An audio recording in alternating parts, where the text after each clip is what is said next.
Si Annabella, isinulat ni Magdalena Halandoni at isinalin ni Corazon de Villarreal. Lubhang maliwanag ang buwan, maliwanag din ang pamamahay dahil gabi ito ng pagsilang ni Jesus. Nakatiwangwang ang malalaking pintuan ng malapalasyong tahanan ni Don Juanzo Navarro at ang tanging naririnig sa unang palapag ay ang himig ng orkestra. Nanggagaling ito sa isang tanyag na pangkat ng mga awit na tinanggap ng magiliw na may bahay. Mula sa dalawang aranyang kristal, kumalat na tila araw ang liwanag ng malaasul na bumbilya sa maaliwalas na salas na kung saan kitang-kita ang magagandang binibining bumubuo sa bantog na pangkat. Sa gitna nitong binihigit sa 19 na magagandang dalagita, lumitaw ang karikta ni Annabella. Isang dalagang may gandang Kastila, may tindig na nakakabighani at may mukhang tulad ng isang bulaklak. Ang tinig niyang matamis at mataas ay bumihag sa maramdaming puso ni Tito Navarro, ang tanging tagapagmana ng mayamang may bahay. Sadyang walang pusong di maaakit kung makamala sa kagandahan ni Annabella. Nakasaya siya at nakablusang puti na guhitan ng pula. Walang mamahaling alahas ngunit pinagpala ng kagandahang tulad ng bituing nagniningning sa kadiliman ng gabi. Ang magigilaw na awit, ang mga sayaw at tugtugin ng orkestra na pumapailan lang sa pulwagan ay sinundan ng matinding palakpakan. Ilang sandali pa, lumabas si Tito na bitbit ang isang mamahaling violin at lumapit kay Annabella para humingi ng isang awit sa dalaga. Hindi na pinilit ang kabigha-bighaing mga awit. Kumanta siya ng isang makabagbag damdaming kundiman na sinaliwan naman ng mamahaling violin ni Tito Navarro.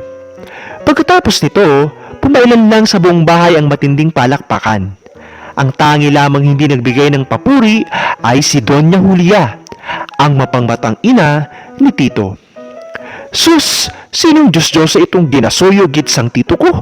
Isa kang mga awit, makahuluya. Hindi ko pantulot magumon ang aking anak diri kay Annabellang mahirap lamang." Ang pagngingit-ngit ng ina ni Tito sa kwarto. Pagkaalis ng mga awit, inuutos ni Doña Juliang patayin ng maliwanag na ilaw sa kanilang buluwagan. Dinala niya si Tito sa kanyang silid at sa tindig na malakas at naninisi, kinausap ito.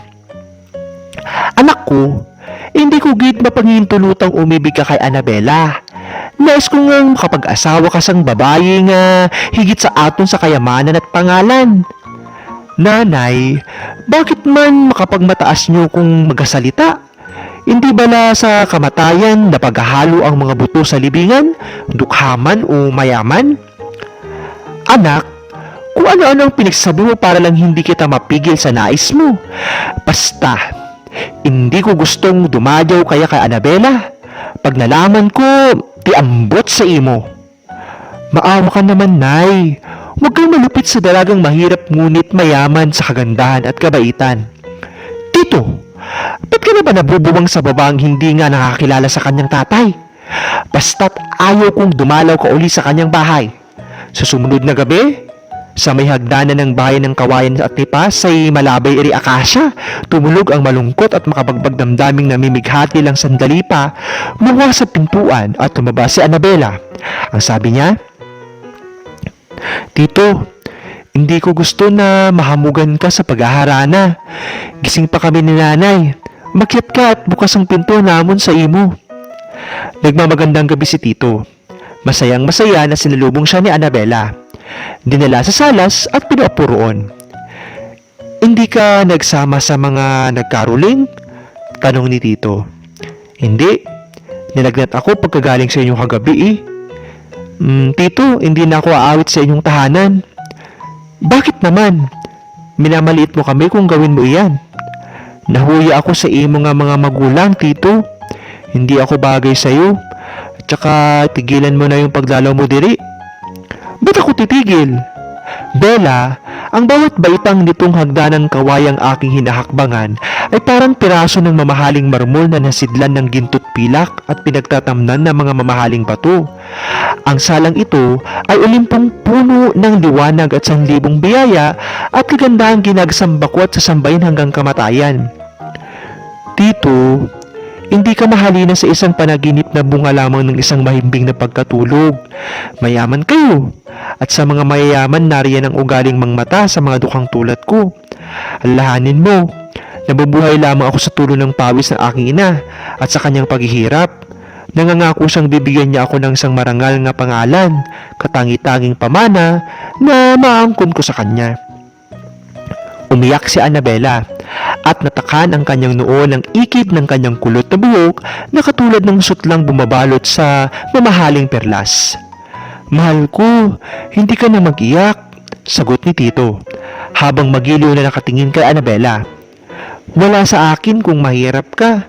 Palanggaon kita ng higit pa sa marilikit na Diyosa sa buong mundo dahil sa iyong mga mata, nariyan ang buhay. Sa iyong ngiti, nandyan ang kaligayahan. Sa iyong tinig, ang awit ng walang kamatayang pagmamahal. Lumipas ang ilang araw, isang hapong nangalagas na ang mga bulaklak ng akasya sa may hagdanan nila. Natanggap ni Abela ang sulat na nagsasabi, Bella, hindi ko matiis tumapak ng huling hakbang sa iyong hagdanan, kaya't ginawa ko itong sulat nga amo na lamang ang maging paalam ko sa imo. Hindi ko matanggihan ang kagustuhan ng aking mga magulang na nagtutulak sa aking pumunta sa Amerika. Oo, pupunta ako roon para mahasang aking pagtugtog ng violin at maaari sigurong mamagitan ang maraming taon sa aking pagkikita. Nagpupumilit ang mga pangyayaring paghiwalayin kitang duha, ngunit nakakapaglubag sa loob ko ang pagtitiwalang pakakamahalin mo ako, tulad ko ring hindi kailanman sisira sa aking pangako sa imo. Ang gapalangga sa imo hasta kamatayan, Tito Navarro. Tinakpan ni Annabella ng sulat ang kanyang mga mata at ngumingoy na parang isang batang maliit. Nakaramdam ng malaking pagkaawang ina sa kanyang anak at nagsabi, Anak ko, pag-aralan mong limutin ang kasintahan mo. Mayaman siya, alangan kita sa ila. Sa piling ng isang banang tulad natin, magiging mapalad ka at maligaya kagaya ng masasayang ibon na sumisipsip ng matatamis na nektar ng bulaklak. Nanay, kung wala si Tito, ang kaligayahan ay parang panaginip na di ko kailanman makikita. Ang mga araw ay sumapit sa buwan, ang mga buwan ay naging mga taon, at ang igataon naman sa ikalimang hagbang ng panahon. Mula nung umalis si Tito, 5 taon nang nakakalipas na wala si Annabella at ang kanyang ina sa kabilang kalye, at ang iba na ang nakatira sa kanilang bahay.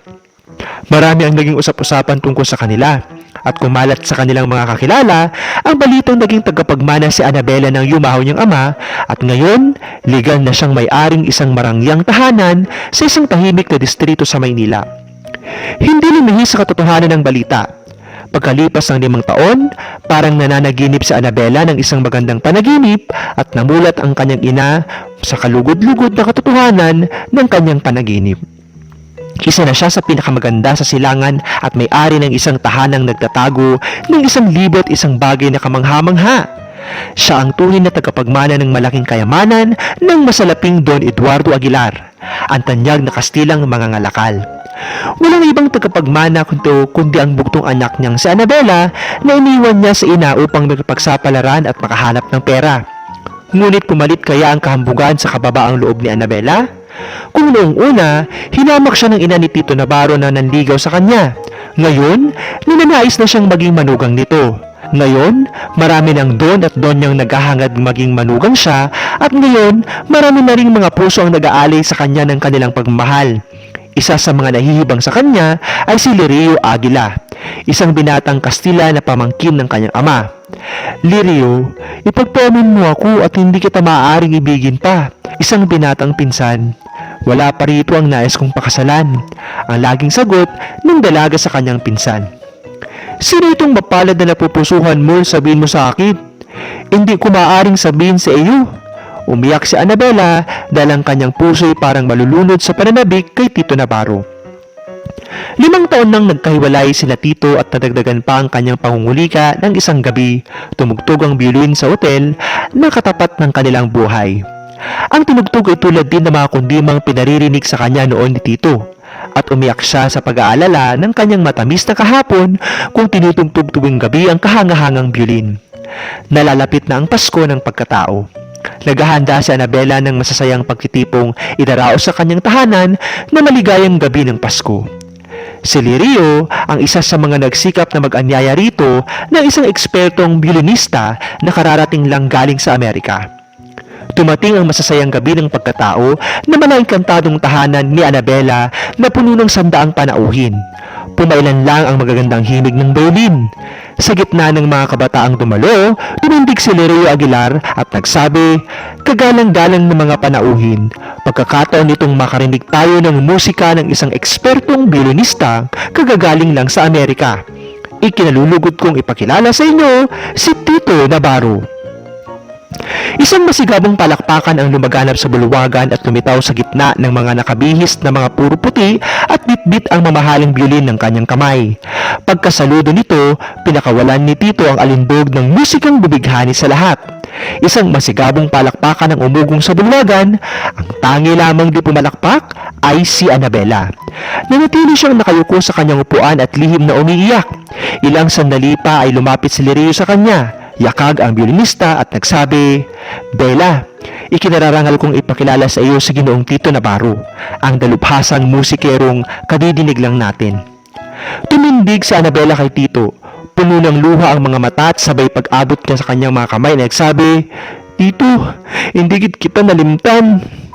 Bumuntong hininga ng malalim si Annabella dahil pakiramdam niya ay parang mawawasak ang kanyang puso. Hiniwakan ni Tito ang malambot niyang kamay at nagtapat, "Bella, hanggang ngayon, ginamahal ko ikaw at hindi ako nakalimot sa iyo ni anumang sandali." Makalipas ang ilang araw, ang mga dumalo sa masasayang pagtitipong iyon ay dumalo ulit sa maligayang kasal ni Annabella kay Tito Navarro, ang tanging niyang minamahal na hindi rin niya nakalimutan. Nataon ang pag-iisang dibdib na ito ay kapistahan ng 3 hari. Pagkaalis sa simbahan, sinadya ng mga bagong kasal ang maliit na Belen sa kanilang tahanan upang mag-alay ng Niño Jesus ng kanilang walang katapusang pag-ibig, tulad ng paghahandog ng 3 hari kay Jesus ng mga mamahaling alay. Saglit lang sila nakaalis dito ng isang tusan ang nag-abot sa kanila ng isang sulat.